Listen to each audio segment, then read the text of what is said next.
Deus não me deu aquilo que eu gostaria, Deus não fez aquilo que eu estava aguardando, Deus não fez aquilo que eu desejava. Como está teu coração? Isso é suficiente para te afastar da presença de Deus? Paulo dizia que nem a morte, nem a profundeza, absolutamente nada seria capaz de nos separar do amor de Cristo Jesus. O que tem te afastado da presença do Senhor? Qual é a frustração que tem te levado para longe? Qual é a desculpa que você dá para Deus para não entregar tudo que você tem e tudo que você é ao Senhor? Porque para Deus tudo é desculpa. Senhor, me coloca nessa posição de compreensão e de aceitar o teu sim e o teu não. De aceitar a sua voz ao falar, mas também do seu silêncio ao se calar. Me deixa ser essa pessoa que vive de acordo com o teu desejo, com o teu querer, guiado e movido pelo Espírito Santo.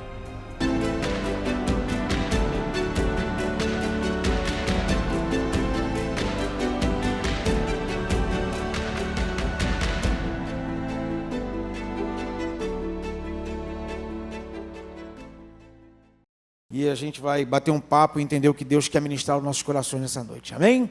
Vamos orar? Senhor, em nome de Jesus, obrigado por essa noite, obrigado por esse dia, obrigado pelas tuas misericórdias que se renovaram nesta manhã. E se isso aconteceu, Senhor Deus, aconteceu porque nós temos ainda mais um propósito para cumprir diante do Senhor.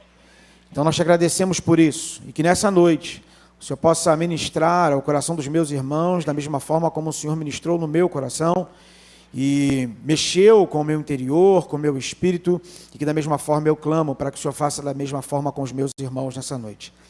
Te agradeço, Senhor Deus, em nome de Jesus. Amém. Amém. O tema da mensagem de hoje é soberano. Soberano, uma palavra que nós falamos e repetimos e entendemos cognitivamente, mas numa relação com o nosso Deus, nada do que nós experimentamos pode ser experimentado apenas cognitivamente.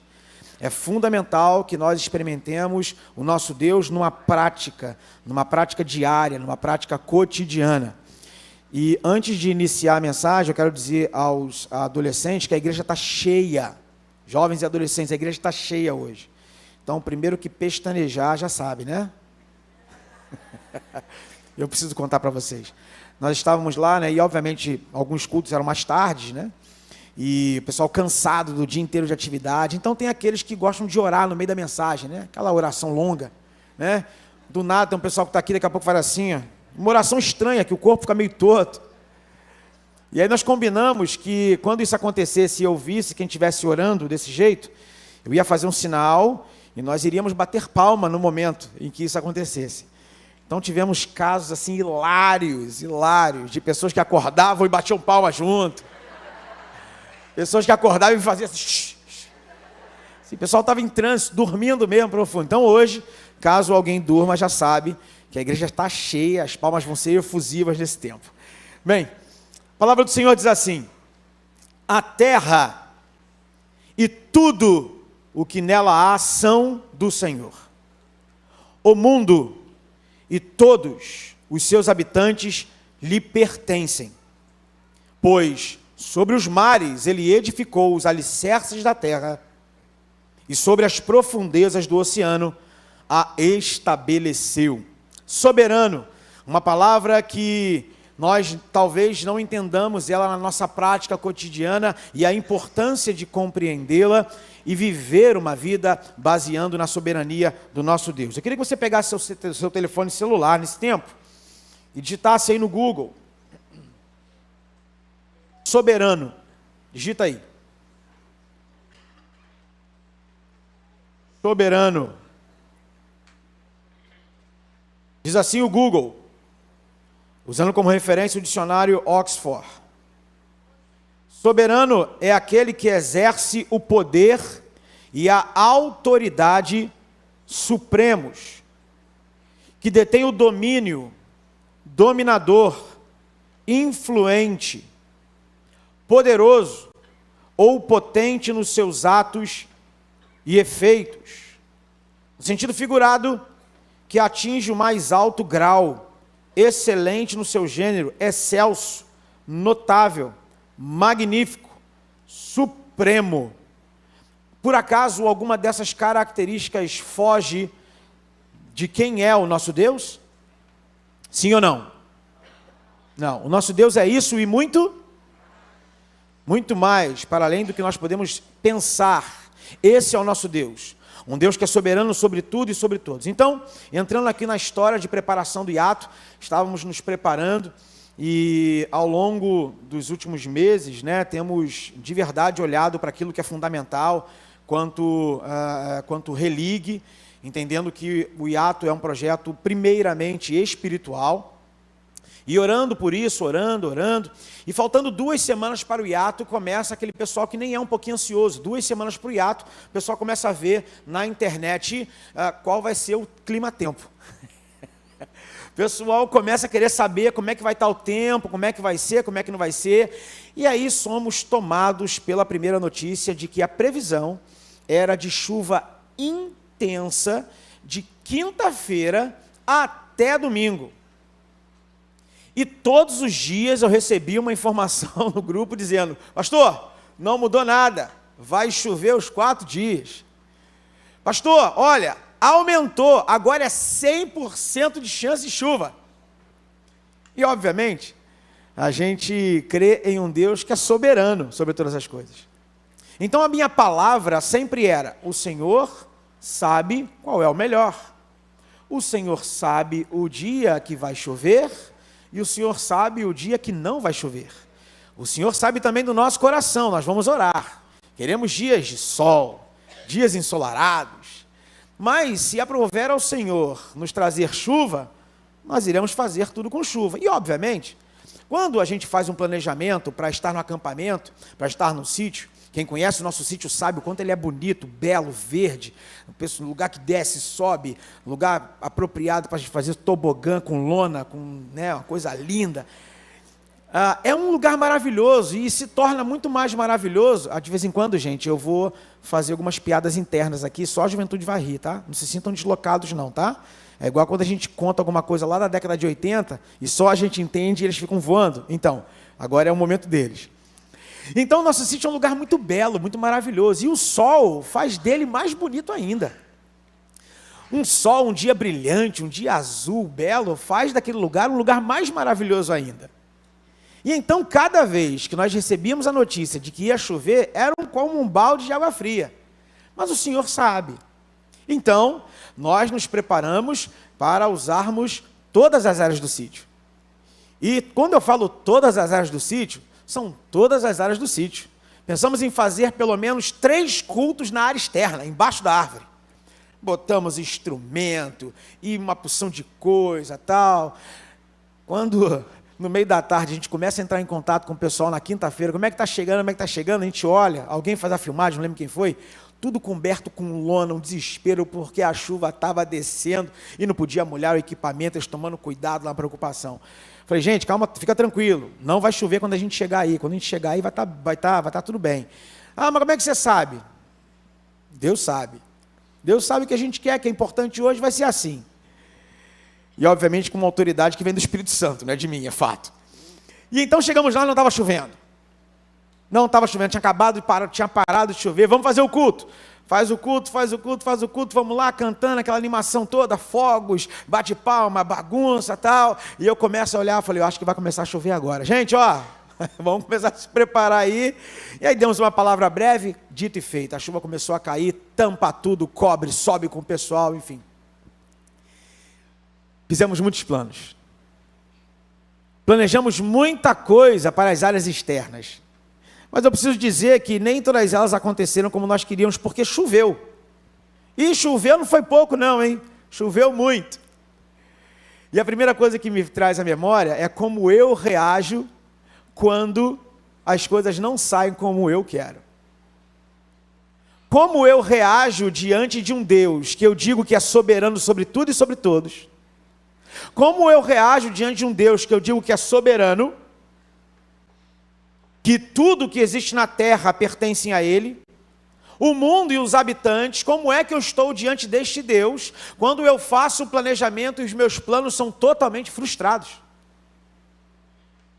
Porque se eu digo que Ele é soberano, O sentimento que vai em meu coração quando o meu plano ele se frustra, tem que ser um sentimento de alegria, tem que ser um sentimento de paz, tem que ser um sentimento de gratidão até. Mas a pergunta que me vem à mente a partir daí é: como é que eu e você reagimos quando somos frustrados? Por muitas vezes, nós oramos e não colocamos o Senhor no lugar que lhe é devido, que é o lugar de consulta, anterior ao planejamento. E é aqui que está a grande falha que nós temos como cristãos. Temos um Deus que é capaz de fazer infinitamente mais do que pedimos ou pensamos. Temos um Deus que é todo-poderoso, Criador do céu e da terra. Temos um Deus que tem o controle do mundo na palma de suas mãos. E somos capazes de planejar coisas sem consultá-lo. Somos capazes de fazer coisas sem nos aproximarmos dele e perguntarmos: Senhor, o que o Senhor quer que eu faça diante disso? E então, quando fomos surpreendidos pela chuva, é claro que a tristeza abate o coração. É claro que fizemos planos, alugamos coisas, compramos coisas que um sol seria perfeito. Mas uma coisa que é interessante é que ao longo dos últimos meses, nós, quanto liderança, nós temos orado ao Senhor e pedido para que Deus seja o primeiro. Pedindo para que Ele seja o soberano sobre tudo o que nós iríamos fazer. Clamando ao Senhor: Pai, se o Senhor não estiver presente naquele lugar, se aquilo que nós iremos fazer não for para tocar e agradar ao seu coração, nada importa. E movidos por esse sentimento sincero, real, mesmo assim fomos impactados e ficamos entristecidos quando a chuva caiu e todos os nossos planos foram por água abaixo, literalmente. E é mais uma vez onde eu e você precisamos entender a nossa relação com esse Deus que é soberano. Nós precisamos entender o que significa colocar Deus como Senhor de nossas vidas. Eu tenho falado muito isso no meio da juventude, já citei isso aqui de púlpito algumas vezes, sobre a necessidade que nós temos de compreender o termo senhorio de Deus sobre nossas vidas. E eu, como vou dizer? Não sei nem como dizer isso, mas enfim, eu mesmo decidi começar a chamar o Senhor de dono. E eu tenho estimulado a juventude a entender isso. E por quê? Porque a palavra Senhor, ela perdeu um pouco do seu real significado. Se alguém é de mais idade, nós chamamos de Senhor. Se alguém tem mais autoridade, nós chamamos de Senhor. Se é alguém que nós devemos respeito, nós chamamos de Senhor. E o nosso Deus, nós também chamamos de Senhor. Na língua portuguesa, nós perdemos essa diferenciação. Na língua inglesa até temos, a diferença. Chamar alguém de Senhor por autoridade, nós temos uma palavra, mas quando nos direcionamos para o próprio Deus, nós temos uma outra palavra. Mas no português não, no português é tudo Senhor. E nós desrespeitamos os nossos senhores. Desrespeitamos os mais velhos, desrespeitamos, vou ter dificuldade com essa palavra, desrespeitamos as autoridades, desrespeitamos aqueles que são senhores. E da mesma forma, quando nos referimos a Deus como Senhor, é só mais um Senhor, o que não deveria acontecer. Então, quando nós entendemos que a palavra Senhor, ela está relacionada a um senhorio pleno, talvez a melhor palavra que talvez pudéssemos usar seria de dono. Deus, Ele é o nosso dono, porque é isso que nós professamos. Tu és o dono da minha vida. A Ti pertence a minha vida e tudo que eu tenho e tudo que eu sou pertence ao Senhor, pertence ao meu dono. E aí quando nós começamos a orar e dizer, Tu és o meu dono, parece que o negócio ganha uma proporção diferente. Porque quando você diz que Ele é o teu dono, você começa a olhar para as suas reações e para as suas decisões e começa a perceber que talvez Ele não seja tão dono assim como você professa. Porque como disse, se diante de uma decisão, se diante de algo que você precisa fazer, você não consulta o seu dono, que dono é esse? Servimos a um Deus que é criador de todas as coisas. Servimos a um Deus que nos alcança. Servimos a um Deus que faz tudo isso por amor. E quando nós olhamos para a nossa condição, entender que esse amor precisa nos constranger é fundamental. Fizemos uma atividade lá no hiato, onde em determinado momento eles precisavam escrever no papel algumas questões, alguns pecados de alguém que estava sendo julgado. E eles eram aquelas pessoas que iriam julgar esta figura.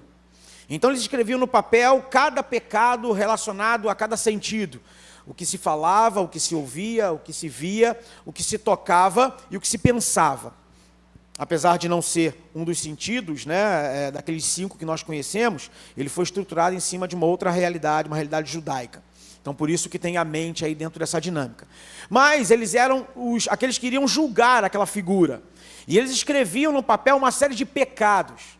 E no final, quem conhece o hiato sabe que no hiato tem sempre uma inversão, né? O pessoal acha que está ganhando, e de repente algo acontece e o jogo muda, e a gente cai em si entendendo que somos nós, aqueles que precisamos entender algumas coisas.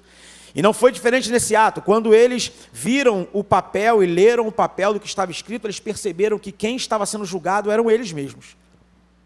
E nesse momento eles precisavam olhar para aquele papel de coisas que estavam sendo escritas, que representavam quem eles eram. E nesse momento vocês imaginam, né? Você olhar para um papel e escrever coisas que você talvez não saiba, ou coisas que talvez você nem diga, e prefere que os outros te vejam como alguém que é perfeito, belo, bonito, tranquilo, que não erra, né? E aí quando o negócio está ali, patente diante de você, você não tem como fugir, está escrito no papel, você escreveu.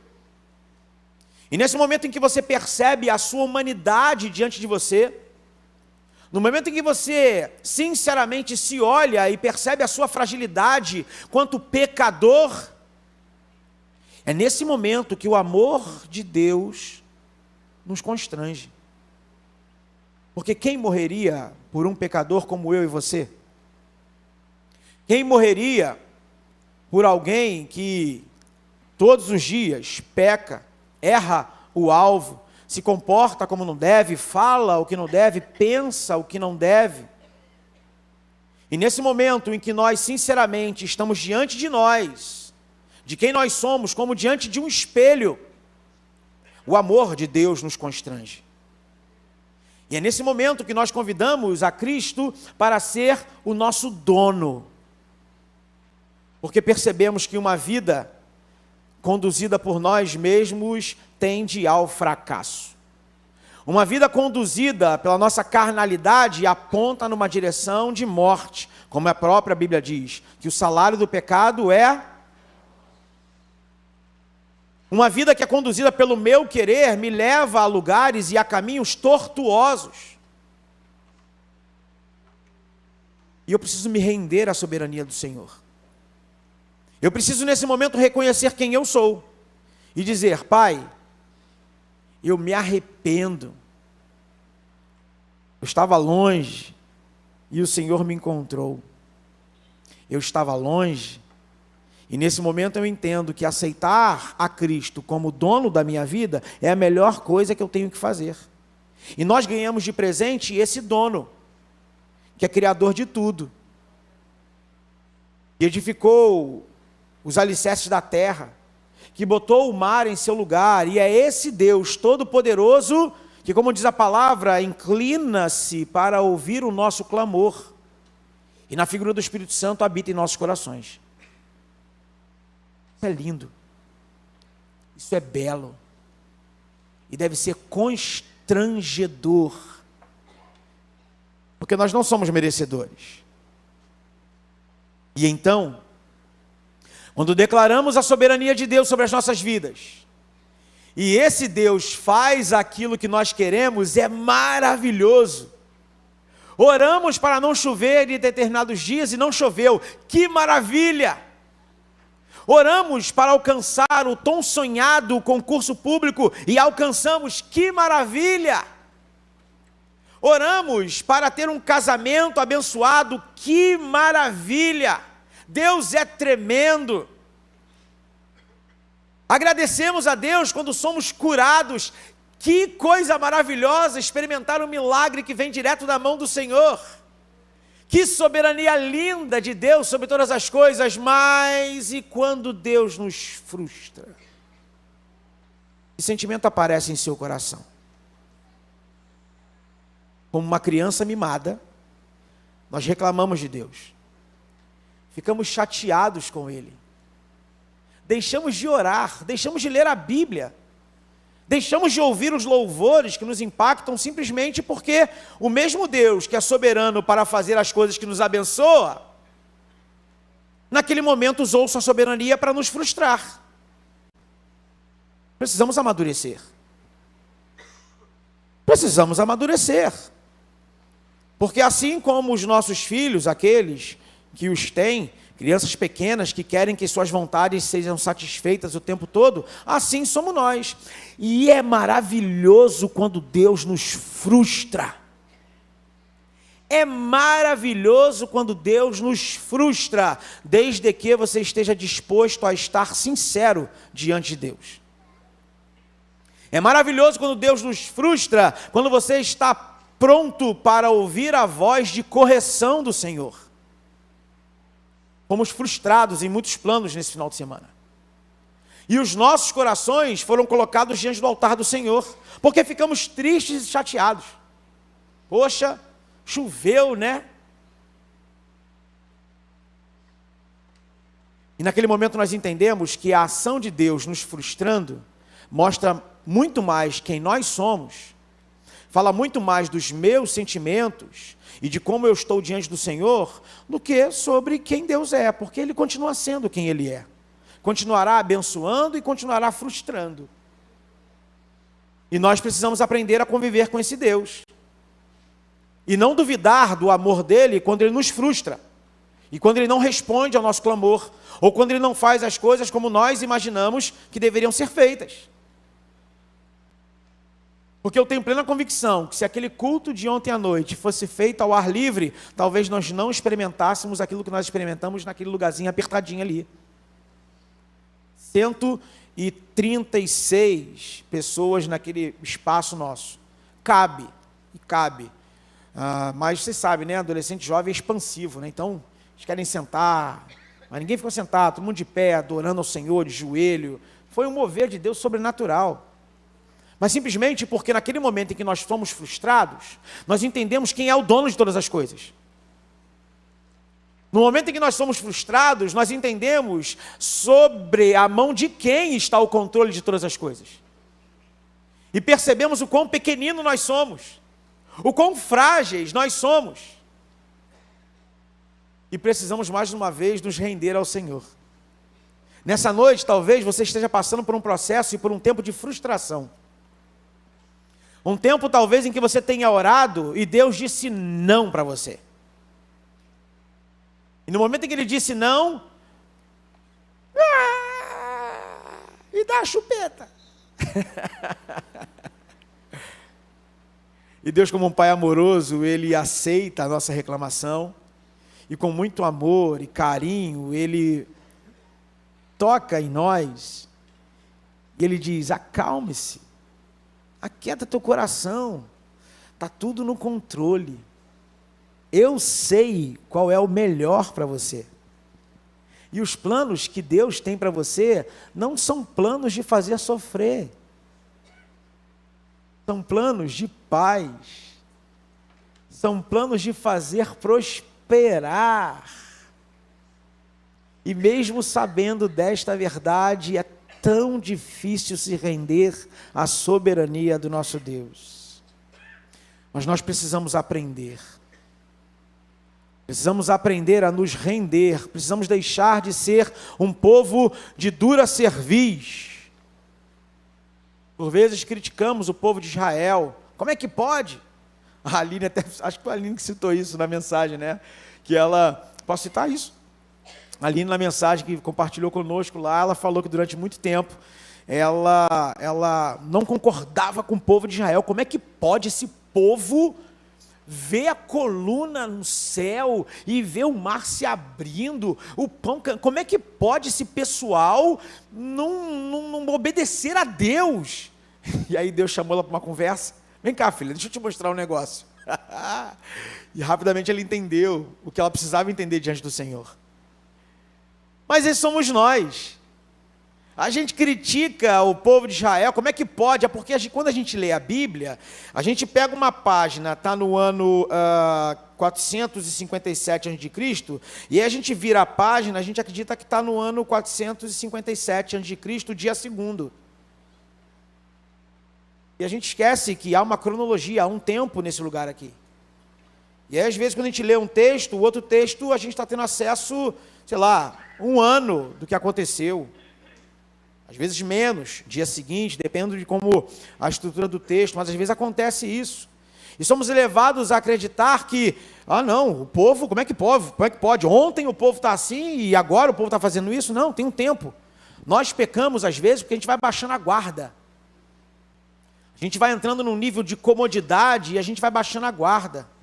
Então nós precisamos deixar de ser um povo de dura cerviz. Sabe o que significa dura cerviz? Pescoço duro. Um povo que não se reclina. Então, toda vez que você lê lá dura cerviz, o texto está falando, era um pessoal que não se dobrava. Você conhece alguém assim? Que não se dobra? Que Deus fala assim, não vai por esse caminho, vai dar ruim. E aí a pessoa entra no caminho. Aí Deus cuida, Deus protege, mas ela continua no caminho. Deus está mandando um sinal, Deus está avisando. Deus manda helicóptero, manda barco, manda todo mundo para ajudar. Quem conhece essa piada sabe do que eu estou falando. Manda helicóptero, manda barco, e a pessoa, não, eu sei o que eu estou fazendo, vai dar tudo certo, eu vou continuar aqui. E não se dobra, está tudo dando errado, mas não se dobra.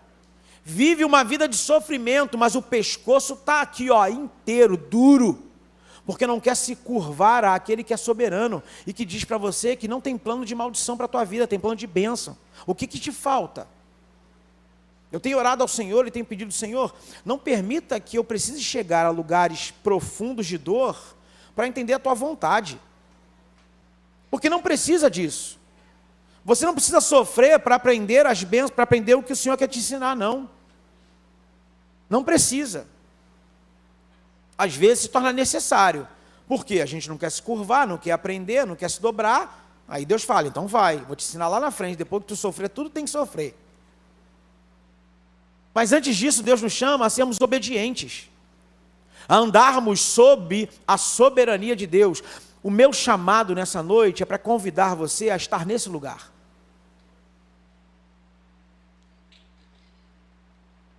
Um lugar de soberania do Senhor. No lugar onde o sim do Senhor é celebrado, mas no mesmo lugar onde o não do Senhor também é celebrado. Num lugar onde o Senhor te conduz a um lugar de bênção, mas quando Ele te tirar do lugar que você tanto deseja, também seja um lugar de alegria. Porque lembrem-se, nós não somos merecedores de... O que nós ganhamos e o que temos é única e exclusivamente pela graça do nosso Deus. Então, aquilo que recebemos para além da salvação em Cristo Jesus é lucro. Mas a gente é levado a acreditar que é sempre pouco. Nós somos levados a acreditar que aquilo que Cristo nos dá e aquilo que Deus nos deu na cruz do Calvário é pouco. Queremos mais, precisamos de mais todos os dias. Chegou a hora de dar um ponto final. Deus está nos chamando para perto. E Ele usa tudo o que Ele quer, porque Ele é soberano. Ele é criador de todas as coisas. Ele criou a mim e criou a você. E Ele entregou a sua vida por mim e por você, para que você tivesse uma vida e uma vida em abundância.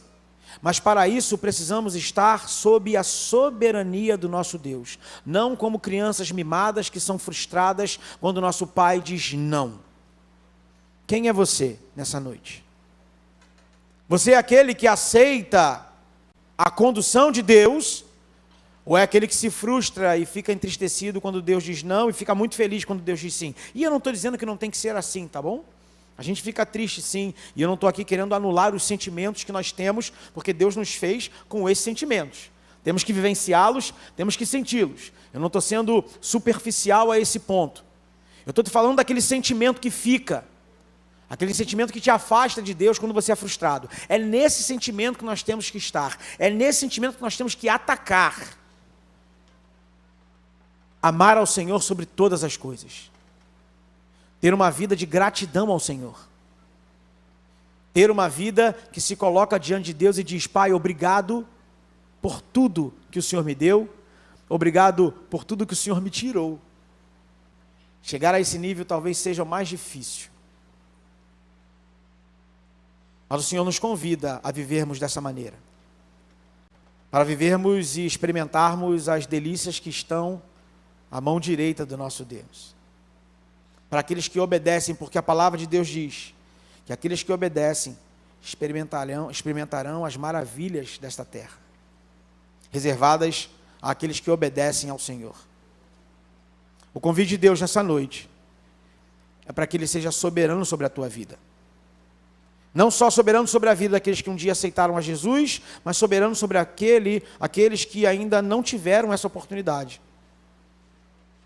Soberano sobre a vida daqueles que caminham com Jesus há alguns anos, mas também soberano sobre a vida daqueles que só ouviram falar, mas não experimentaram.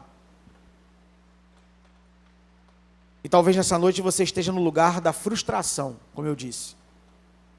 Deus não me deu aquilo que eu gostaria, Deus não fez aquilo que eu estava aguardando, Deus não fez aquilo que eu desejava. Como está teu coração? Isso é suficiente para te afastar da presença de Deus? Paulo dizia que nem a morte, nem a profundeza, absolutamente nada seria capaz de nos separar do amor de Cristo Jesus. Ali Paulo está falando do selo e da marca que Cristo deixa em nossos corações. Mas também serve para nós hoje, porque nós deixamos coisas tão simplórias, tão terrenas, nos afastarem da presença de Deus. O que tem te afastado da presença do Senhor? Qual é a frustração que tem te levado para longe? Qual é a desculpa que você dá para Deus para não entregar tudo que você tem e tudo que você é ao Senhor? Porque para Deus tudo é desculpa. É desculpa. Então nessa noite eu quero orar com você, e eu quero colocar a sua vida diante do altar do Pai mais uma vez, e pedir para que você se anele com Ele novamente. Você diga a Ele: Senhor, me perdoa por ser tão infantil às vezes, me perdoa por ser tão frágil e não entender o teu mover, não entender da sua soberania, de um Deus que é criador de todas as coisas, é criador de todo o mundo e de todos que nele habitam. Senhor, me coloca nessa posição de compreensão e de aceitar o teu sim e o teu não, de aceitar a sua voz ao falar, mas também do seu silêncio ao se calar. Me deixa ser essa pessoa que vive de acordo com o teu desejo e com o teu querer, guiado e movido pelo Espírito Santo. Se você precisa fazer essa oração nessa noite, esse é o dia. É um dia em que Deus te chama para mais uma vez colocar a soberania dele sobre você. E que você volte a ser alguém obediente no caminho do Senhor. Volte a pertencer à sua comunidade de fé. Volte a estar na presença de Deus, se envolvendo com as coisas do Pai. Volte a se dedicar a uma leitura reflexiva da palavra de Deus, uma vida de oração, uma vida de leitura, uma vida de louvor a Deus. Volte para esse lugar. Porque a Bíblia diz que aqueles que obedecem a Deus experimentarão maravilhas. E é isso que Deus quer para a sua vida nessa noite. Posso orar com você? E eu quero te colocar nesse lugar de reflexão. A minha oração vai ser essa, para te colocar nesse lugar de reflexão sobre a sua vida. Quais são os planos de Deus que tem te frustrado? E a forma como você se coloca diante disso. Amém? Curve sua cabeça, vamos falar com Deus. Pai, em nome de Jesus. O Senhor nos chama para perto. Mas o Senhor quer ser Salvador das nossas vidas. Amém por isso. Mas a salvação sem obediência é como um avião sem uma das asas. A salvação nos leva ao céu. A salvação, ela nos conecta com Deus. Mas a salvação também precisa colocar Cristo como Senhor e dono de nossas vidas. E nós entendemos isso, Pai. Meus irmãos entendem isso. A gente consegue entender isso com a nossa mente. Mas às vezes as nossas práticas, elas nos condenam. As nossas práticas dizem ao contrário. E vivemos uma vida de frustração a ponto de ficarmos irritados, chateados contigo, afastados do Senhor. Pai, nos chama para perto novamente. Nos perdoa. Perdoa a nossa infantilidade, perdoa a nossa fraqueza, a nossa limitação. Mas não só perdoa, Senhor Deus, nos corrige também. Nos coloca nesse lugar de gratidão, porque o maior bem que poderíamos receber do Senhor, o Senhor já nos deu, que foi a vida eterna em Cristo Jesus. Mas o Senhor diz também que nós somos convidados a sentar à mesa. Nós somos convidados a experimentar o melhor desta terra. Nós somos convidados a experimentar a Tua presença na figura do Espírito Santo. Mas, Pai, nos ensina a obedecer mais. Nos ensina, Senhor Deus, a estarmos sob a Tua orientação e o Teu senhorio. Para que nós plenamente possamos nos alegrar, independente daquilo que o Senhor tem nos dado ou deixado de dar. A nossa alegria precisa estar na salvação em Cristo Jesus. E não naquilo que o Senhor faz de bom e tristes por aquilo que o Senhor faz, que aos nossos olhos são ruins. Cuida de nós, Senhor Deus. Fala aos nossos corações, nos constranja, nos coloca num lugar de reflexão, nos faz olhar para quem nós somos e refletirmos sobre as nossas motivações, nossas intenções. Isso é o que nós pedimos, Senhor Deus, em nome e por amor de Jesus. Amém e amém. Vamos cantar uma canção?